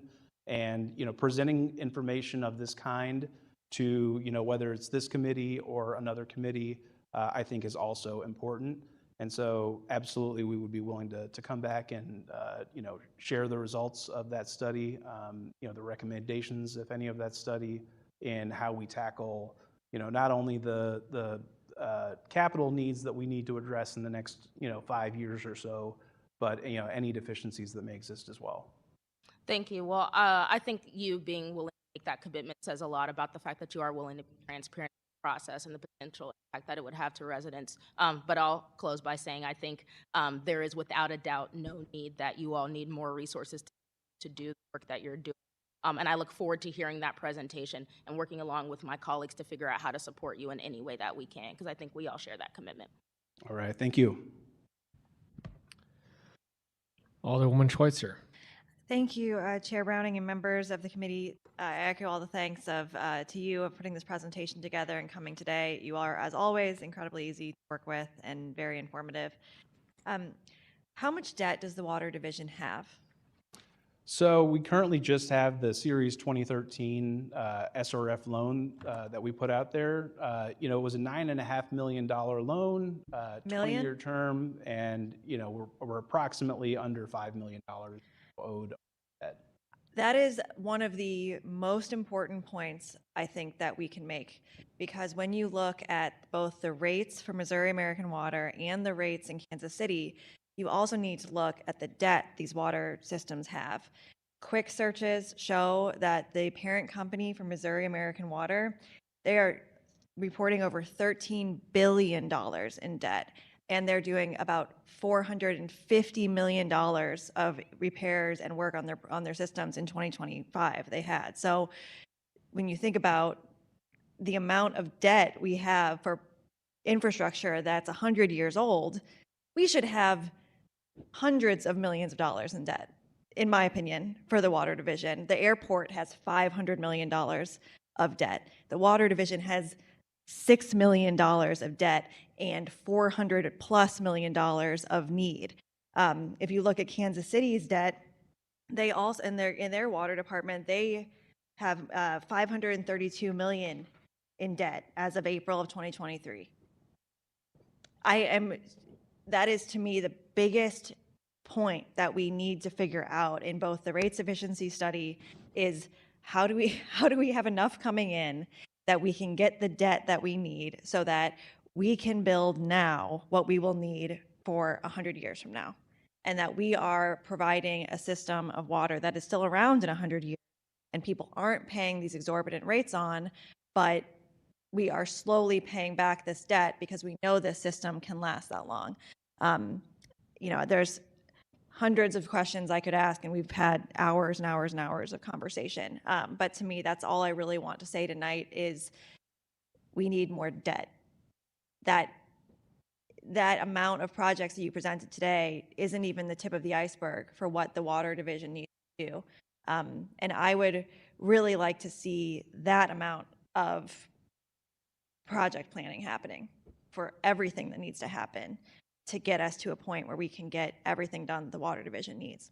Sure. No, I appreciate those comments, and yes, that is how you tackle this problem. Right. Is through these loans. These debt instruments require rates that support them, and so again, that Series 2013 loan that was acquired, came on the heels of a rate increase that allowed it. So a lot of these revenue bonds do require new rates be set. Right. To ensure that you can meet that commitment. And as you pointed out during the presentation, the 2013 bond does say that certain increases have to happen or should be happening, and not in line with what was said then. And that's a really interesting point. And when you think about paying back bonds, having debt, it has to be from money that's coming in, having an operating expenses in place, having capital and savings accounts, all of those things. So I'm not saying that you can just take on debt and not raise rates. I'm saying that, I really look forward to the rates efficiency study, not only showing how to do the projects that you pointed out today, which I agree are crucial, and, something that I believe things like the RAMS funding and putting those, capital dollars to work to get loans. I don't think we should just pay for projects outright like this. I think we should have more, the water division, I say we, but I'm not there. The water division should have more debt. And I appreciate that. And that's kind of where my mind is at, is I think the water division should have more debt than the airport does, and it doesn't. Yeah, and this has been around since the 1800s, so I appreciate that.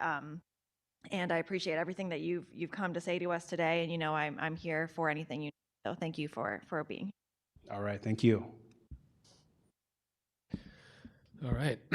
I think we can all agree that Alderwoman Schweitzer has been one of the best advocates for the water division on this board. And I love just hearing the words, we need more debt. It sounds counterintuitive, but she's right. And she's always been right about this. I'm kind of astounded that we had $1.2 million from ARPA money, because there was almost $500 million in that package that we received from the federal government. And it really does seem to me that when those funds were intended to relieve people from damage done during the pandemic, that a lot of the damage done to the water division has been during those pandemic years and post-pandemic years, with the rising costs, with the delinquent accounts, and now we're at where we are today. I'm going to get this question out of the way because I think if it hasn't already been asked, and I did miss a little questioning, but there's some folks who believe that if we switch to water meters citywide, that would be the solution for the water division's deficit. Can you speak a little to whether that would help and what it would cost to do something like that? Sure. So, a water meter and a metered account, certainly is beneficial in the sense that it provides the information on the consumption and provides a equitable basis for billing. What it does not do is address, failing infrastructure in treatment plants, failing infrastructure in water mains. But that information can help. And there is a huge cost. And I think, I've presented the competition in capital needs that we have at the Water Division.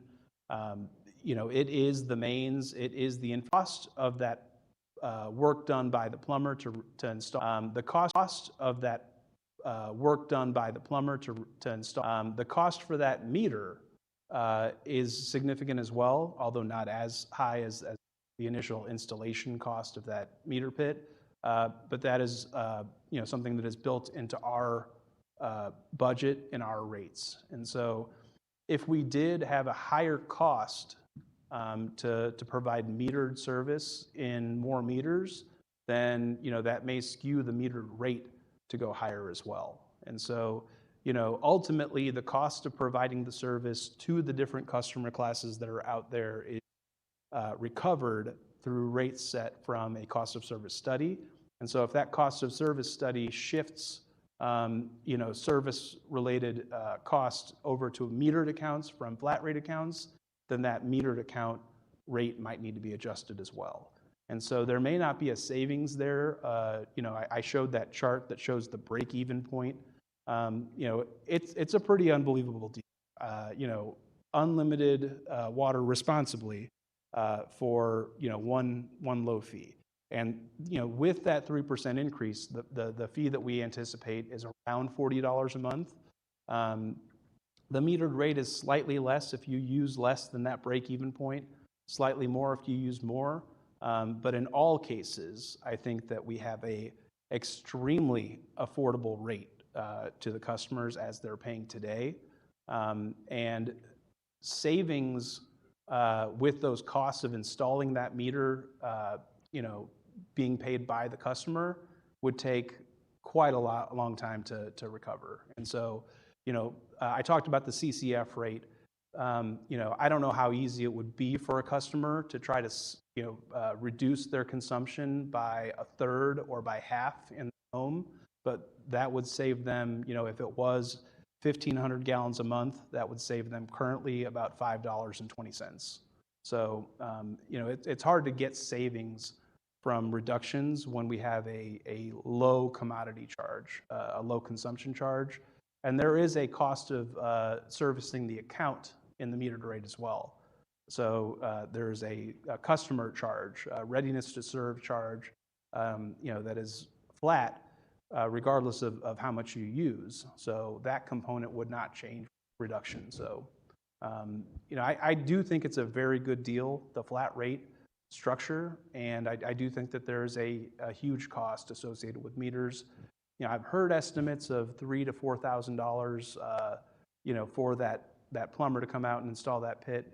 Even if it is a little bit less than that, with 80,000 flat rate accounts, we're talking about a lot of money. So, we could be talking about $200 million to install meters for all of those flat rate accounts, 200, 300, 400 million. So when we have these other needs in the city with the water infrastructure, it seems that that's kind of a superfluous discussion to say we should be taking this moment to switch to water meters. I heard the word cost a lot in your answer, very detailed, very good answer. But I hear it's more expensive for the consumer, it's more expensive for the water division.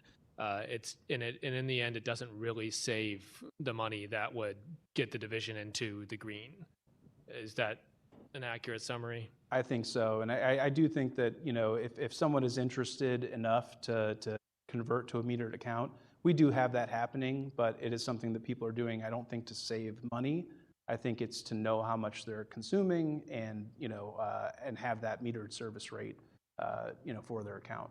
And you can count me as a fan of the flat rate billing as well. I think it's actually the more equitable approach in that people with larger houses subsidize the usage for people with smaller homes, and so it evens out.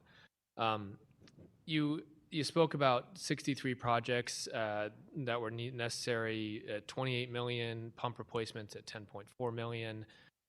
We had 40 million on the table early last year in the form of RAM settlement funds, but that didn't get passed. Now, you spoke a lot about rising costs, which continue to rise. Is it safe to say that if money had been allocated a year ago, it would have been able to go farther than if we allocated the same amount of money today? Absolutely. I think, taking a look at history, and history is where we should look, any dollars invested in infrastructure, especially infrastructure that lasts as long as this infrastructure lasts, are dollars better spent than saved. $18,000 to purchase the water division in 1835, $3 million to build Bissell water treatment plant. And here we are talking about $1.7 million to replace a mile of residential water mains. The costs are not going to go down. We have seen cost increases of pipe through the inflationary, actions of COVID of over 280%. So things aren't getting cheaper. Things are getting more expensive, and money you spend now is worth more than money you save and wait to spend later. I think the bankers make money on that money somehow. I haven't figured that out yet. I think that's really boiling it down to what matters here, which is that while we hear that things are getting more expensive for the residents of our city, we feel it here on the board. Our salaries are flat too, so inflation keeps going up, and we feel the bite of the groceries getting more expensive, of the sewer bill getting more expensive, of the electric bill getting more expensive. But at the same time, the water division's expenses are going up because things are not getting cheaper. So it feels like a perfect storm that put us where we are today. But the duration of the moratorium on water shutoffs, starving the water division of one of its only sources of revenue, the lack of action by this board and by past boards of aldermen, with the inability to raise rates when we needed to, that put us behind after the pandemic, rising costs, lagging revenues, and the slow, steady march of time on our water infrastructure. I think this presentation has done a great job of explaining that delaying capital improvements costs us money down the road, both in terms of emergency repairs and in rising costs. And it sounds like the water division is doing what it can to make money go farther, but that can only help delay the inevitable decline of our infrastructure that happens with time and lack of investment. I really appreciate the detail that we received today, and I know that under your leadership of the water division and also the past director, we've seen a real effort to communicate the needs, but it is time that we act here at the board and with the mayor's office. We need both short-term investment in the form of capital improvement funds and short and long-term revenue in the form of rates and a consistent, transparent rate review process that the city honors and adheres to, so that we don't end up here again, and so that we don't end up in a situation like we did a couple years ago when it was an emergency and we couldn't give it the transparency and accountability that it deserved. But in the end, that responsibility lies with us. I think you have done what you should be doing at the water division to keep our water clean and affordable and safe. But we need action from this board and from this administration to make sure that our water division is fiscally healthy today and far into the future. So thank you again for coming today. Is there anything that you want to close with? No, I thank you all. I appreciate the opportunity to speak to the Public Utilities Committee. Obviously, we are the public utility that is, we have to be good stewards of the sustainability of the division for the future. That is my goal, is to provide information, to committees like this, in forums like this, to help make good decisions, right? So I appreciate it. Thank you. Thank you. With that, we'll move on. Madam Clerk, is there any written testimony? We have none. Do any members of the committee have any announcements? Seeing none, all members were present today, so there's no need to excuse any members. And with that, we will adjourn. Thank you.